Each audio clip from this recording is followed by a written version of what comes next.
Good afternoon. I'd like to welcome everyone to this week's edition of the Belonging series. And this week, it's my pleasure to introduce Elizabeth Takyi. And she is the founder and CEO of A2I Dyslexia CIC. Now, it's a fascinating, really is a fascinating venture that she's going on, but it's something which is born out of experience. So, Elizabeth, I'm going to start off by asking you the question as to when we're looking at the idea of belonging, where did you get your early sense of belonging from? Just a minute. Where did you get your... Yeah. Can you hear me? Everybody hear me? Yes, we can. Yeah. Wonderful. Now, I have severe dyslexia, Wayne, so you might have to break down that question for me. No problem. Simply because it has to be simplified for me. Right. So if you ask me again, but maybe in a different way, then that's fine. See, that's a brilliant example. So, what I'm going to ask then is my first question to you today, Elizabeth, is when growing up, where did you get your sense of I belong here? Did you ever get that sense of I belong here? Was it within your family? Was it at school? Or just give us a flavor of what it was like for you growing up and what your experiences were. Okay, so no, is the answer. I didn't feel like I really kind of belong. I didn't feel like I belong in my family as much as it sounds really crazy. Because I mean, people would have called me the black sheep of the family. It may come across negative, but it isn't, because I was quite different to my siblings. Yeah. And still am. Honestly, my mother always says to me, God, you always the different one that would do things completely the opposite to everyone else. So the sense of belonging, no, I didn't find sense of belonging within my family. I mean, I've got very loving family. My mother and father were really loving parents, and they loved the children equally. But there was one that stuck out like a sore thumb, and that was me. Right. So at home was like, why are you doing it that way? Why are you so naughty? Why are you so stubborn? Why can't you do what your sisters do? That was the beginning. And then when I went to school, it was completely different as well, because it was like, she's very different. She's very distractive. She's not learning. She's constantly at the head teacher's office. What's going on at home is what they would have asked back in the 80s.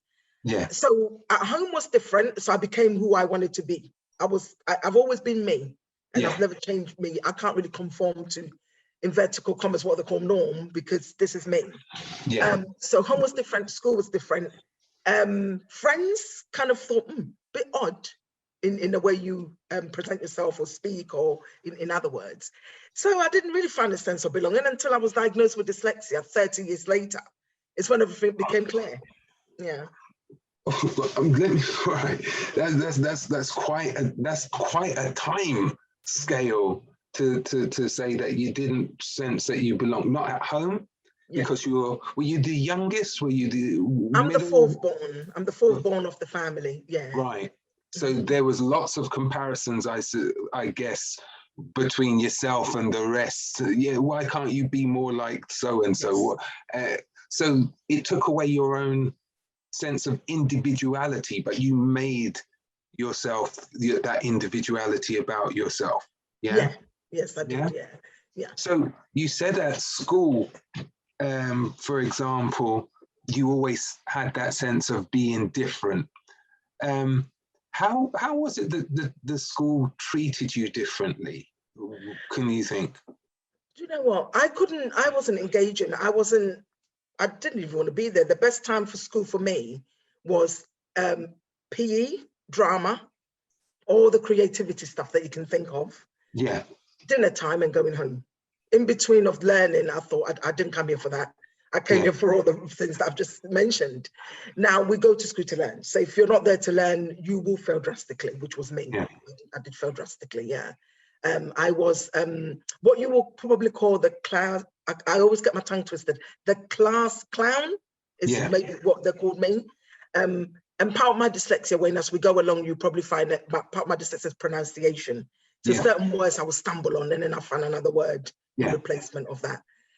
So and it sounds really crazy to be an adult now, I'm a big age that I am now, and to think that, look, I used to really be very distractive. I wouldn't let the teacher teach the class. I would be the center of it all, trying to cause confusion. And then they'll be like, right, Elizabeth, out. When I was going into class, I knew within 5 minutes I'd be out of the class and be outside. Yeah. So that's a lot of time outside of the class. Yeah. So if we call it differently abled, or the fact that you had undiagnosed dyslexia. So if you could give me a little kind of a glimpse as to how that dyslexia manifested itself or manifests itself, how it presents itself to you. For example, when I think of dyslexia, I think about difficulties with reading, etc. and stuff. How does it display itself to you? For me, because I didn't know I had dyslexia, so it's more like if somebody was going to give me an information, I'd have to say, I'm sorry, can you say that again? I didn't hear you. And they'd be like, right. And so as a result of that, as strange as it sounds, I actually lip read. So as you're talking to me, Wayne, I'm actually lip reading everything you're saying. Because if I don't lip read, I will miss that information. And then it'll be like, I'm sorry, Wayne, can you say that again? And you will keep repeating. So, you know, with the pandemic, we all have to wear masks now. You can imagine how I really struggle to understand what people are saying. Yeah. So when I'm lip reading, I can understand what the person's saying. But if I missed a point, then I would have gone back and said, Miss, I didn't understand what you said. I didn't get it. I don't know what you mean. And they will explain again. And then I wouldn't get it. And then they'll explain again. And by this time, they're frustrated. Because remember, they don't know I've got dyslexia. I don't know I've got dyslexia. Yeah. By this time, they're a bit frustrated. And they're like, right, Elizabeth, back in the 80s, I don't think they taught us they taught now. So be like, look, they will leave you behind and take you and take the next child who is willing to learn. So as a result, I was put in the bottom set when they divide the class. I was right at the bottom set of the class. It sounds really crazy, but all the time I just kept thinking, well, this is where I belong. You know, always being the last of everything. And I have dyslexia, dyspraxia, and dyscalculia.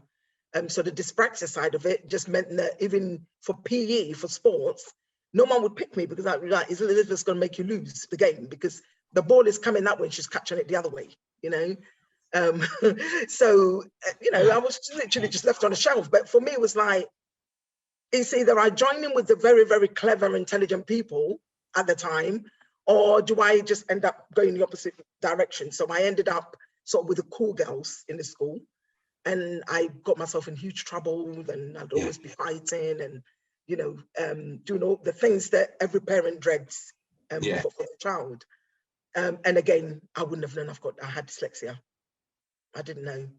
I'm not saying that dyslexia is an excuse for a behavior, but when I'm sitting in a class for, I don't know, over an hour or so, and everything that's been taught is over my head, I'm obviously going to engage in something more exciting.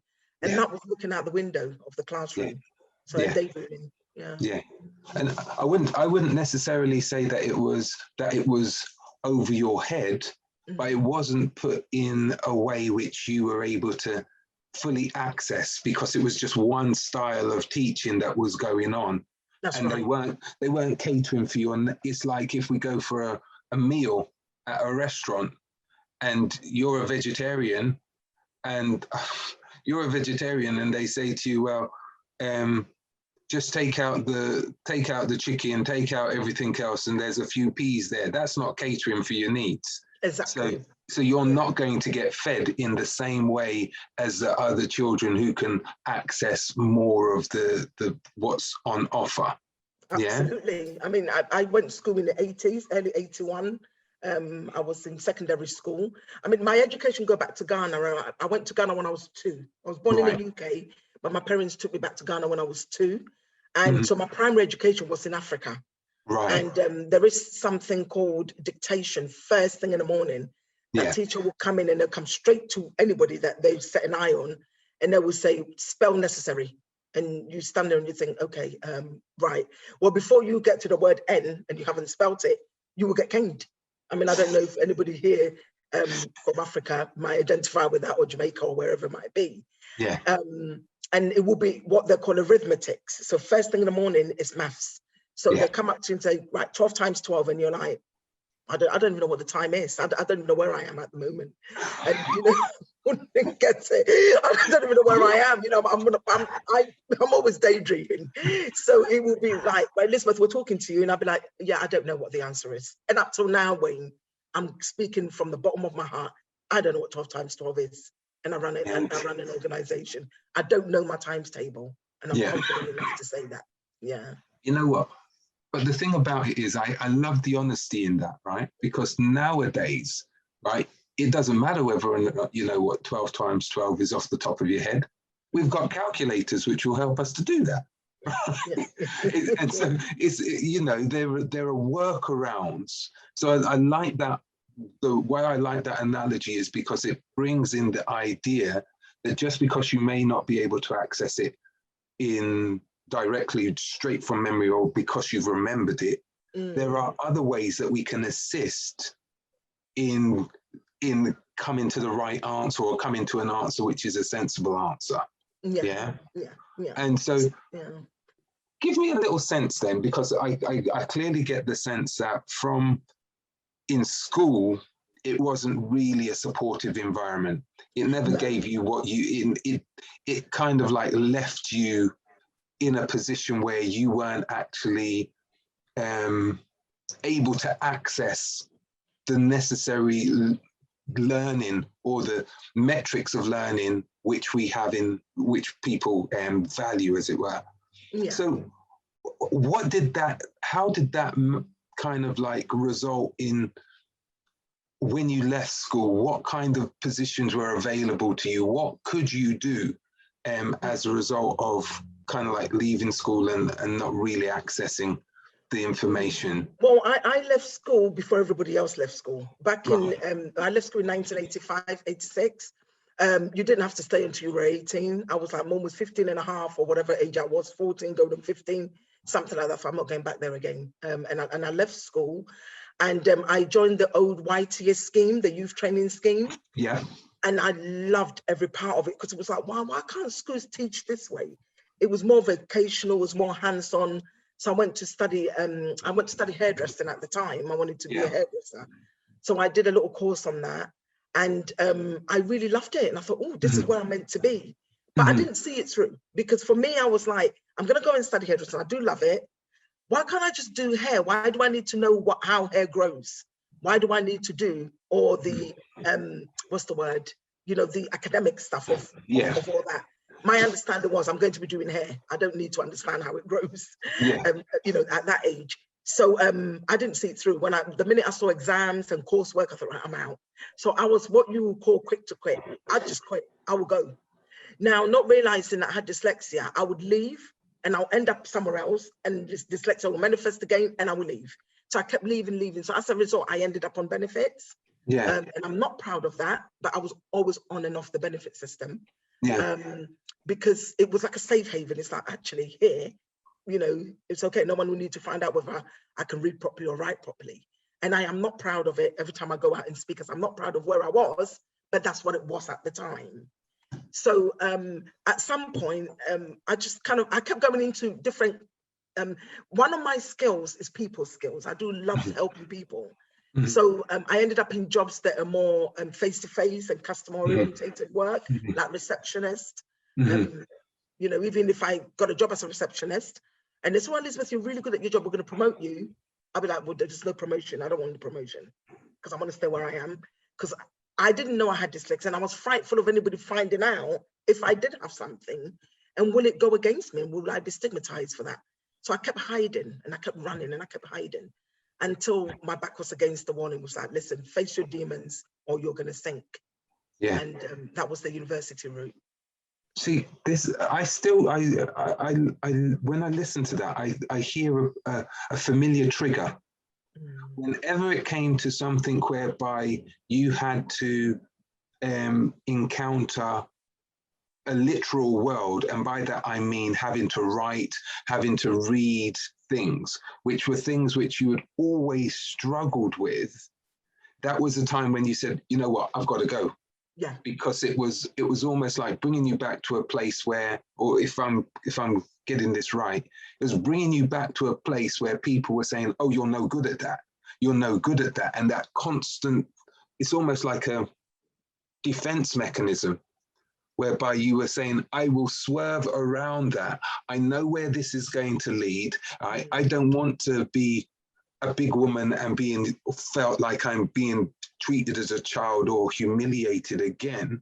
So I'm going to dodge that bullet and I'm going to either go a different route. Am I right in You're that sense? 100% right, Wayne. And you know what? Every time I kind of thought I'm going to dodge the bullet and go a different route, I ended up back in the same situation. Yeah. So then it was like, there must be something wrong.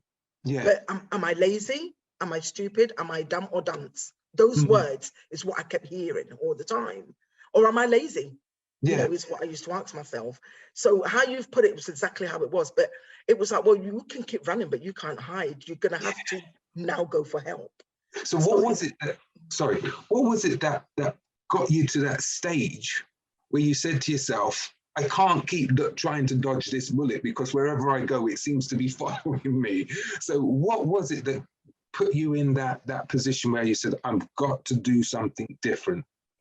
Right. So I managed, I mean, I'm very good at sort of speaking. So I managed to I'll go for the job. At the job interview, I will get that job. Back in the days, it was an online application or whatever. You know, if you picked up an application for Barclays Bank in a banking hall, I could always go home and get a friend to help me to fill it in and take it back.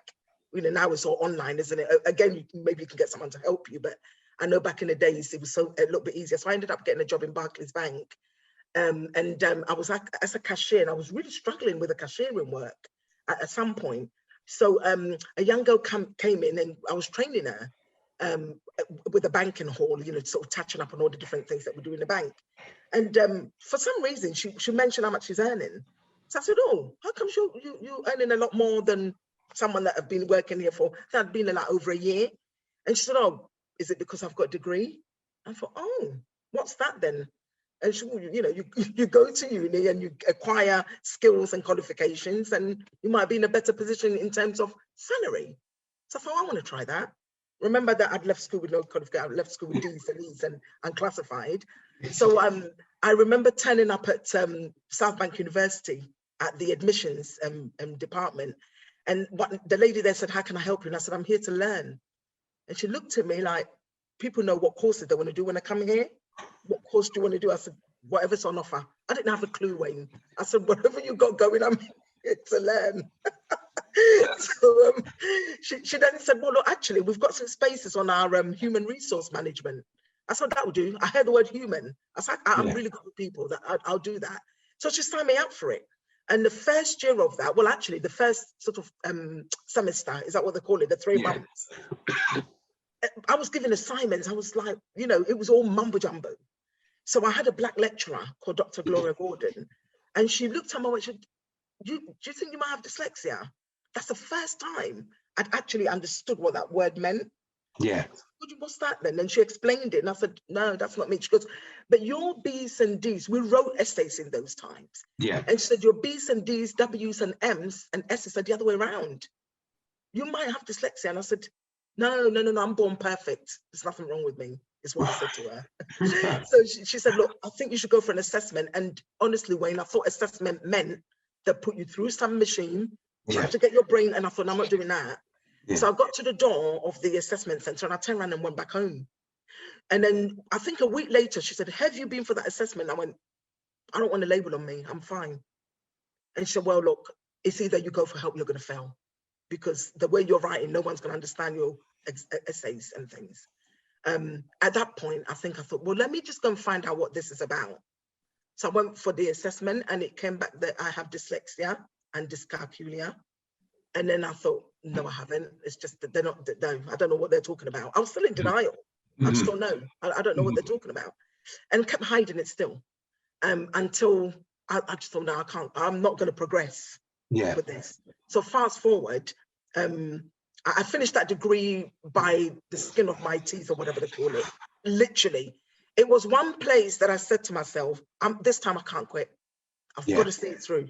Now, what does it take for me to stay here? Yeah.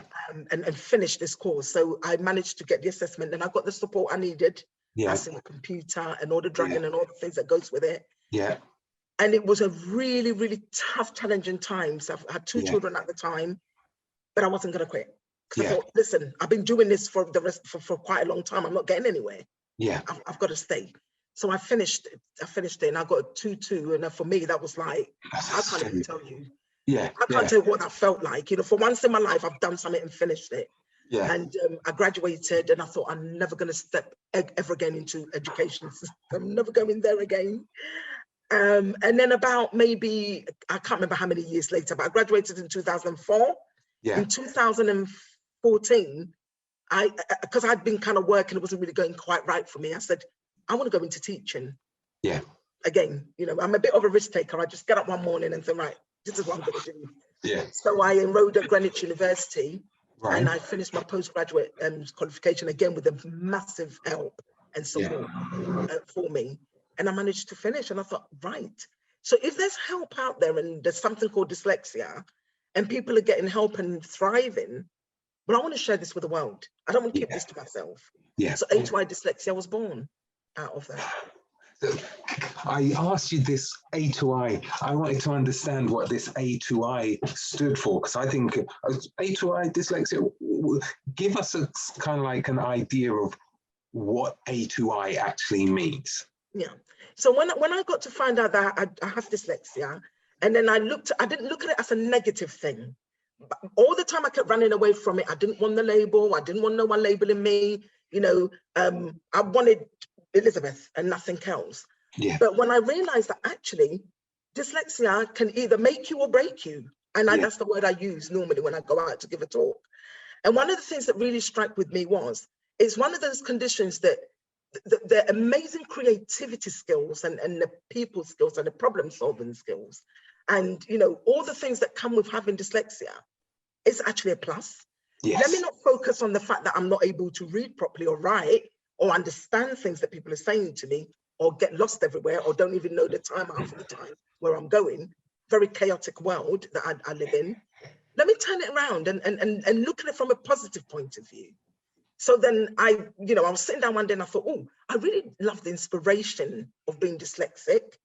So Aspire came to mind. And I thought, I could inspire to become someone. So I joined the two together and it came up with Aspire2inspire Dyslexia. Brilliant. Yeah. And that's just that I just love that whole notion of your aspiration and your wanting to inspire. Absolutely. Yeah? Aspire to inspire. Brilliant. And talking about it from this perspective of dyslexia, which so many people stigmatize and want to cast label, wear it as a negative label, and you want to enhance it, make it, you know, it's something that you can live with. That's right. Yeah. And thrive with. Yeah. And the thing is, when I was actually looking for help, I didn't really see anyone black that looked like me. I thought, where are all the black people with dyslexia? Apart from maybe Whoopi Goldberg, who's made millions and famous, apart from all the famous people, and Will Smith and Morgan Freeman. I thought, where are the local people that live in Wandsworth that look like me that have dyslexia? Maybe there's no one but me. You know, there was no black faces doing the dyslexia work. So I thought, well, representation matters. If I've got a problem, I'm going to find a solution and solve it and help others on the same journey. So this is where we are. So let's go in. Let's try and go into that a little bit more in terms of. You said that we don't see representation, right? For one, and you're being, by promoting it, by speaking out, you're giving it that representation. How important do you think that is within the Black community? Because I really want to address it from the perspective of being within the Black community and what potentially may prevent better engagement.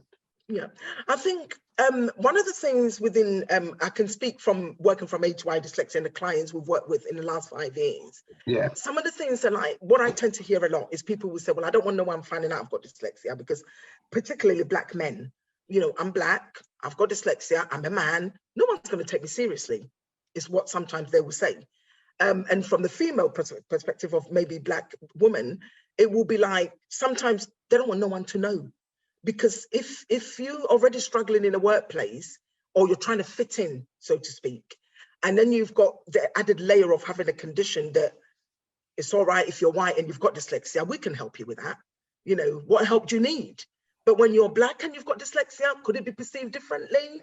You know, could you have to struggle and ask for help? If you're using gestures like I'm using at the moment, I use my hands a lot when I talk. Am I seen as aggressive? Do I keep quiet? Do I say something? Do I disclose or do I not disclose? Will I be believed? You know, because like I said, there weren't many representations out there. Now there's a few people doing work on dyslexia, but you know, and again, the stigma of having any type of condition or disability. Dyslexia is classed as a disability under the Disability Act 2010, Equality Act 2010, I think is rather. And I've had people say, well, I'm not disabled, am I? And I don't want that word on me. Yeah. And I normally say to people, if it means that I have to be addressed as having a disability to get the help I need, I'm all for it. Yeah. If that's the only thing that's preventing me, I'm all for it. And there's a lot of stigma with people not believing that it's real, or sometimes they see it as, look, let's take you to church and pray for you and this will disappear. Or, you know, don't claim it is sometimes what I hear. You know, God has healed you already, don't claim this. And I'm like, look, this condition is either, it can either make you or break you. Listen, let's go for the help we need. Yeah. And you know, it's just some of the message is what I tell a lot of our clients, and a lot of there's a lot of resistance. People don't really want to, and they'd rather not say anything and mask it. But that comes with huge mental health issues and other problems as well. Yeah, this is it. If you don't own, I like the way you've phrased it in terms of, we need to take ownership of what this actually is, because if we keep putting that mask up, then the only thing that really happens is it does play with your mind. It plays with you mentally. Okay. Have you got any illustrations, examples of how you've seen that kind of like negative association because of that denial of its existence? Yeah. Well, I can use me as an example. I mean, we've got lots of clients. You know, we've had events, and we've had people come to our event from maybe more the Asian community. And I remember one event we had, and the lady said, please make sure that camera doesn't go on me. I can't even be seen as I've been to anything like this, because I don't want no one knowing that I've got this condition, you know, from the person who came to our event. And in fact, her story was so interesting that we wanted to capture it on video, but it was a no-no. So we didn't go down that route. Where some people may find it as, you know, they're in denial, is because if you have to accept you've got dyslexia, then I think people see it as, oh my God, I have a problem, I have a disability. And if I've got a disability, how will people see me? How will people perceive me? But I, you know, and I normally say, when you don't go for that help you need, and I know that I went through depression, and I had the anxiety and all the panic disorders and everything, because I was afraid of being found out. So I lived with that, and it was always fearful, and my palms would be sweating, and I would just hope that the floor will open and I can sink in it, because I just didn't want no one to find out. But the damage it was doing to me in terms of mentally, I can't even put it in words. Yeah. And it was like, when I did go for the help and I got the help I needed, and then I was ready to tell the world, and I didn't care what anybody thought of me, whether it was my family or whether it was friends or whether it was work colleagues. I was ready to speak and say to people that, please go for the support that you need. As a dyslexic person, you know, Black, white, whatever color you might be, predominantly I'm speaking with my Black community at the moment. And if you don't, I can say to you, you will fail if you don't. Yeah. It's an extra burden, which in reality, that burden can be removed with help, with people who know and understand. And you can, I'm not going to say you can't live a fulfilled life without getting the help, but you can really reach your potential with the right support mechanisms in place. Yeah, And it's a bit harder for us, Wayne, because as a Black person, when you are going for, I mean, I've met so many students that would tap into some of our services and say, look, no one's hearing me. No one wants to understand what I'm going through. yeah, Because maybe that young person who isn't Black may have got that diagnosis at a very young age. So yeah. they've brought that diagnosis, and it's all about cost as well, it's all about money. Mhm. Now, when our dyslexic assessment costs £420, I Right. think we're probably the cheapest in the country because we're CIC, we charge it going into community. Yeah. Some dyslexic assessment can be as far as 500 to 600 to £1,000 if you're doing an educational psychologist Yeah. report. Now, I can certainly sit here and say that I don't have that money, even though I spare to go and maybe if my child's got dyslexia, would I have to save £20 every month to get that, to be able to do that assessment? Maybe yes, but I probably haven't got it up front to go and say, there you go, there's £1,000 to pay for dyslexia assessment. So sometimes what people are doing is that priorities first. Do I pay my rent or do I go for a dyslexia assessment? And it's not easy. You know, a lot of Black people that came to the country to work and survive, that surplus money may not be there. So Joe Bloggs, who's had their dyslexia assessment from the age of 6, will then obviously come through and they've got their assessment with them. So they're going to carry it through to university and furthermore. And then you've got someone like me who didn't know you had dyslexia, to finding out when you're 34 to the age of like, you know, almost 50 something is when you start realizing, oh, is that why I failed? And I know a lot of people say should have, would have, could have. It's too late. Listen, you have to look forward and what's ahead of me, because there's nothing I can do about the past. It's done and it's gone. Yeah. Elizabeth, I could sit here and I could have this conversation with you for hours. I say this every week, right? But I always only have this half an hour to try and get across everything. And then I have to open it up for some, today actually there's a lot of messages coming in through the chat. So I'm hoping that people will go down some of the routes which I would have liked to have investigated with you. So I'm going to open it up to our audience with us and see if there's anyone who has a question. I'm sure there are, and if they would like to just come on and ask Elizabeth a question or two. Now, based on the chat, I thought that there would be quite a few, but okay, well, they're all coming on now. All right, we'll start with Moonlee and then we'll go to Clarissa. Moonlee? Elizabeth, thank you so much for doing this interview. I attended your talk about 2 years ago and I found it so inspiring to see someone. And I totally agree with your sentiment that being dyslexic, it's often more accepted if you're white than anything else.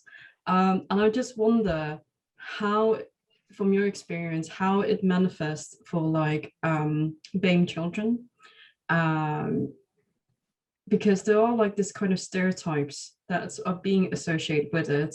Like you mentioned earlier, you know, seeing like disruptive, or sometimes like for the, I don't think it's like very helpful, for example, with the Chinese, because we were expected to be overperforming. And when we actually go for help, it's kind of, it puts like this extra stigma of like, when you go for help, you're supposed to be really smart. Yes. Yeah.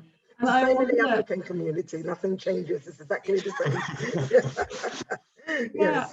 And I wonder what your experiences are like as a Black woman. Are you supposed to be like, I don't fit in within a stereotype, or it's like, no, it's because of this, it's not because of dyslexia? Like, you know, what people reactions have been since? Well, from a perspective of maybe coming from my community, I'm from Ghana, and a lot of my friends didn't know that I had dyslexia. So even up till now, some of my closest friends will say, listen, stop claiming that illness for yourself. You don't look it. That will be one. And I say, I don't know, maybe we're supposed to be purple looking or green with, I don't know, yellow spots, but it's a mental, I always say it's a neurological thing, and you're not going to be able to see it.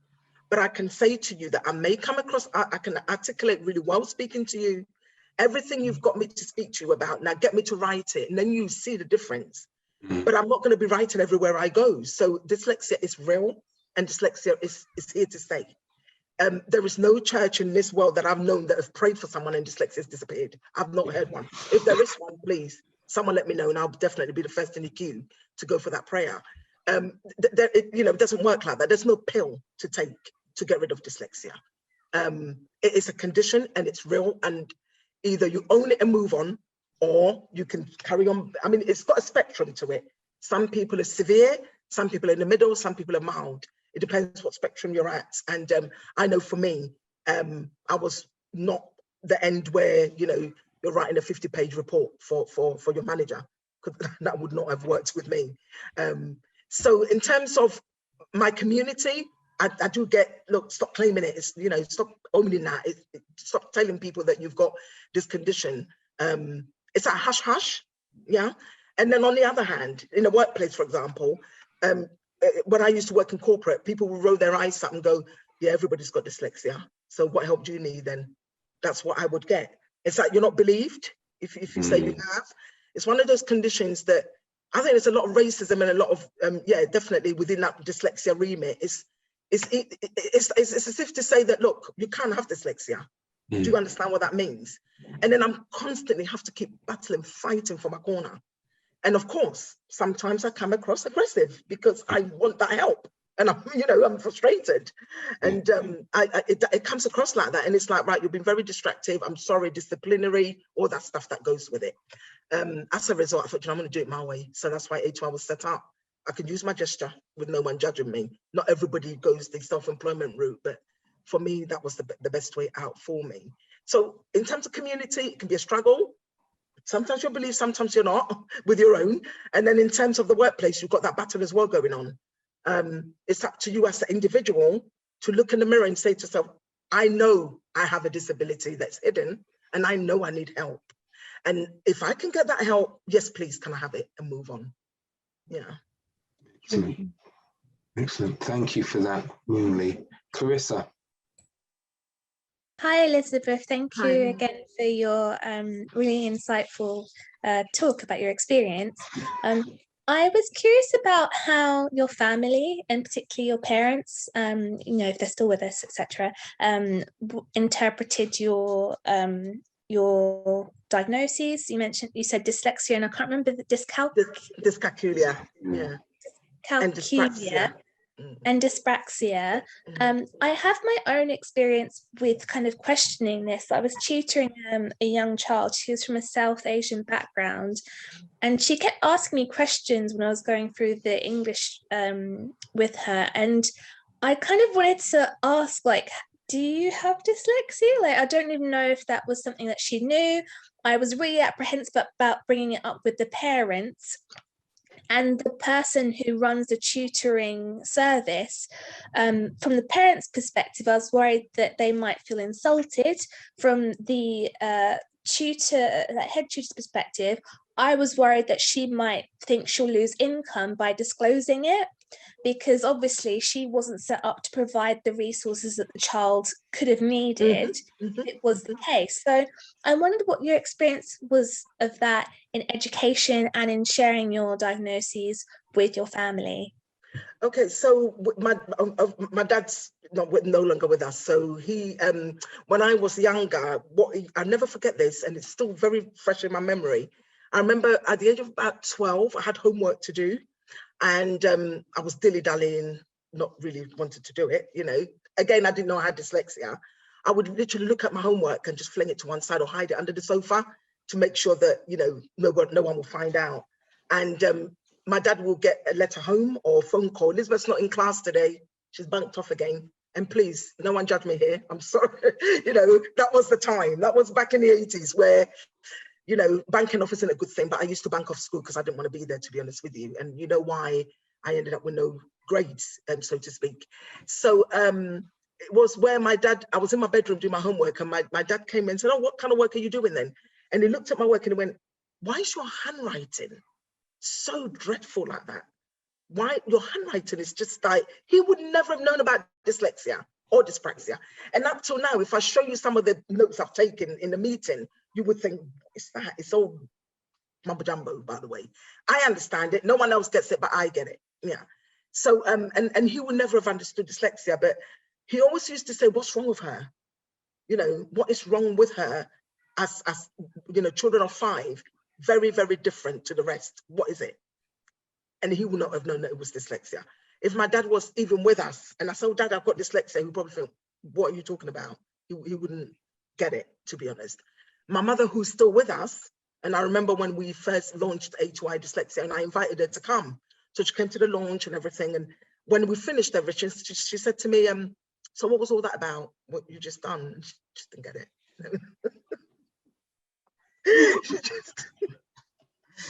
She said, what was all that fuss about? I said, Mum, I'll have to explain that to you at another time. So I did go back and say it was dyslexia launch. She said, oh, what's that then? And that's why I tried to explain to her like neurological. And she said, well, maybe you need to go to the doctor to get tablet to kind of make it work. But I said, Mum, it doesn't work like that. She's 81, she's not going to get it. There are people in my family that I reckon, because dyslexia is genetic, I reckon some of their children have got the traits, but they're totally in denial. So I just leave them to get on with it. Yeah. So when I got my diagnosis, though, it was a sense of relief. It was like winning the 1.7 million lottery. I was just so excited to know that I've got a solution to why I kept running. And I was so pleased to have got that diagnosis and moved on. No, definitely good for you. And I think that's the kind of thing you have to take when you have something that is going to persist with you. You just have to accept it, but also be open to accepting the support that comes with it. Absolutely. So, yeah, no, thank you for your work. Thank you. I don't know if there's any other questions. Oh, Omar, you've got a question, sorry. Oh, sorry, I realized I was talking to myself on mute. Faux pas of working on from home. Anyways, yeah, thank you for sharing. I just wanted to ask, do you think that attitudes have changed towards, you know, like labels and you know, kind of kids being shunned to the side in schools today because of these labels? No, things are still exactly where they are when I left school, and I can say that without, you know, sugarcoating it. I watched the Educational Subnormal program that Stephen McQueen directed. Finished watching that and I thought, okay, may not be called subnormal now, but a lot of our young Black boys and girls have ended up in Peru. You know, there's a lot of them that could have specific learning difficulties where no one has bothered to assess them or bother to find out what's further wrong with that particular individual and giving them the support they need. You know, all we get is, look, they're either distractive or aggressive or whatever it might be. So nothing's changed, by the way. I left school in 1985 and nothing's changed. It's still exactly the same where we are. You know, there are parents that, you know, when parents contact me, I will say to them, look, have you looked at maybe ADHD, dyslexia or autism or anything like that? Could that be an issue as to why Johnny's not sitting still and working properly or engaging in class? Sometimes I get from parents, I rebuke it in Jesus' name, might be some of the words I hear. There's nothing wrong with my child. Or it might be a cost issue. They said, I haven't got the money to go in and get the assessment done. I know someone wrote in the chat that, look, it should be free in primary schools.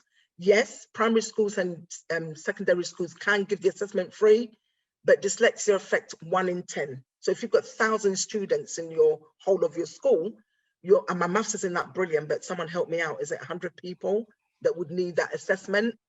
And if that's 100 and it's costing £1,000 per or £900 per educational psychologist fee, who's going to fault that? There's a long waiting list.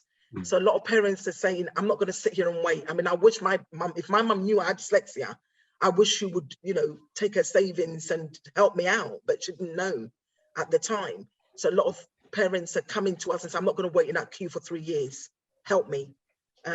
Unfortunately, we don't have anything like payment system where they pay monthly.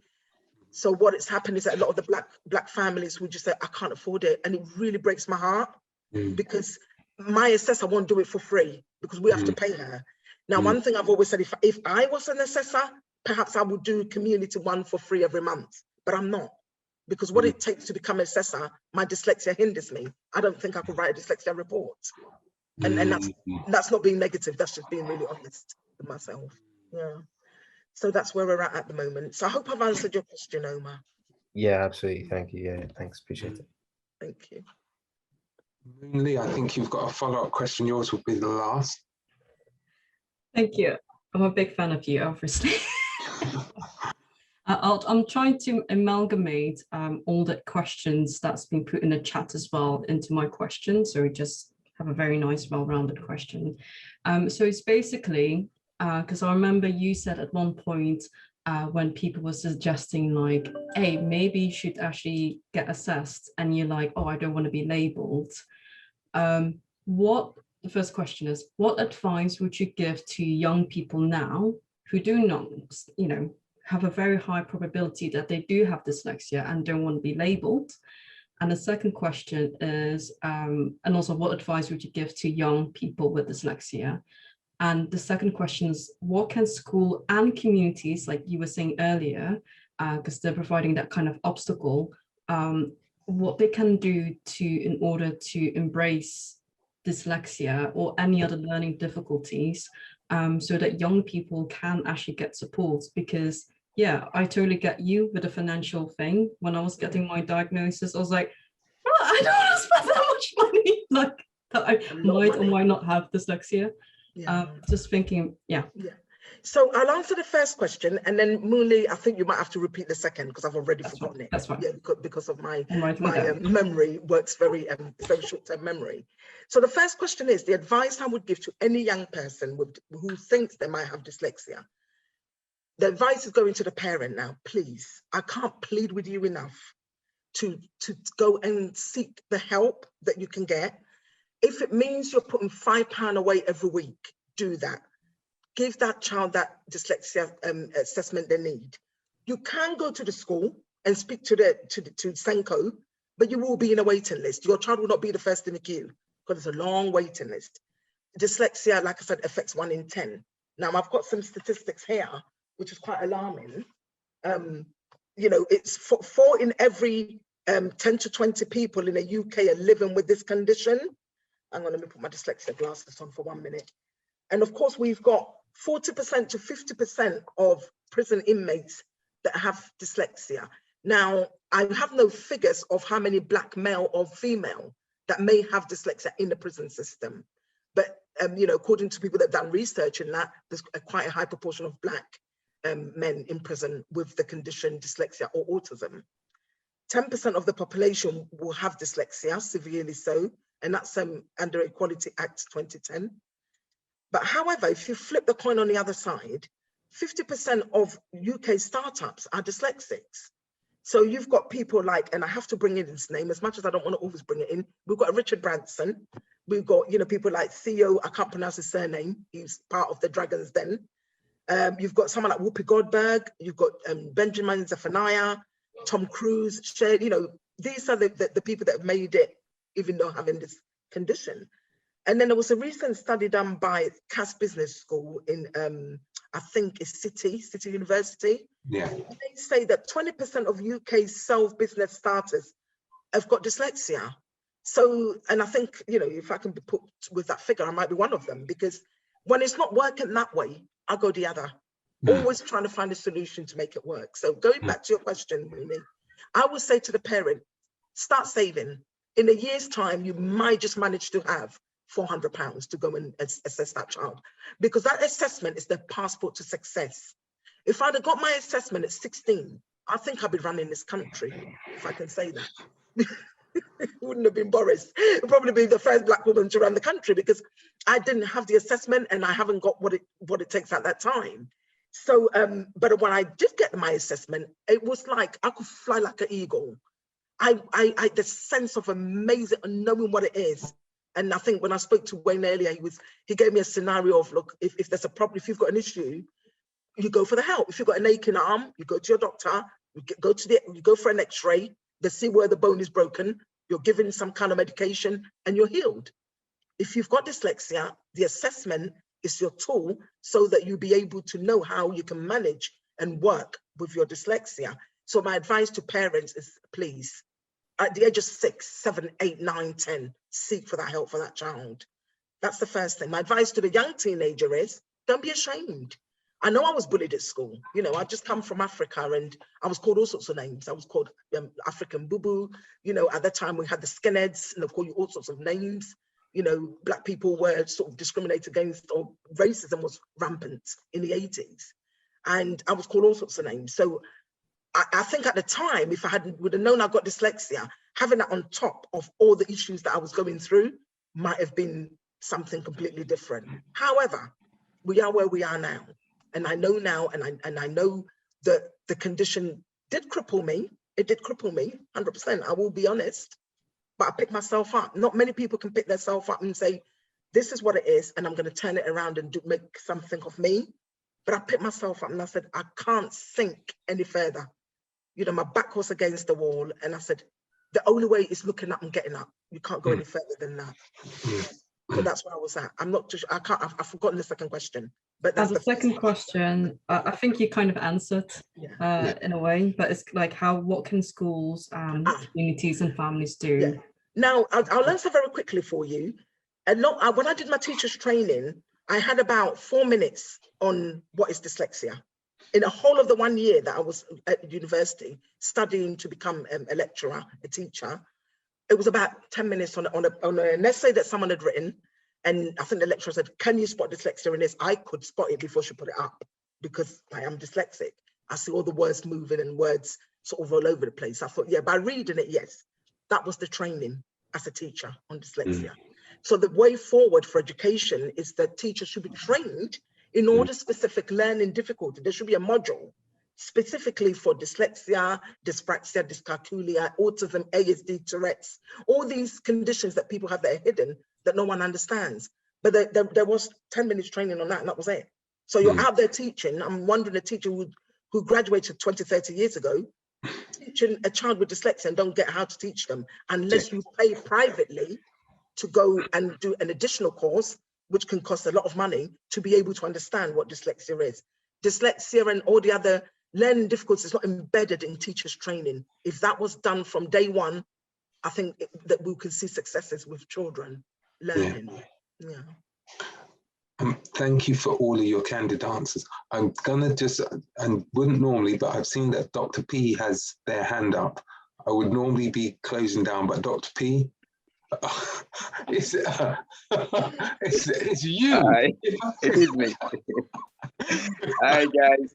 It's not a question. It's not a question. It's just a compliment. A short addition to what Elizabeth. Thank you very much for sharing your story.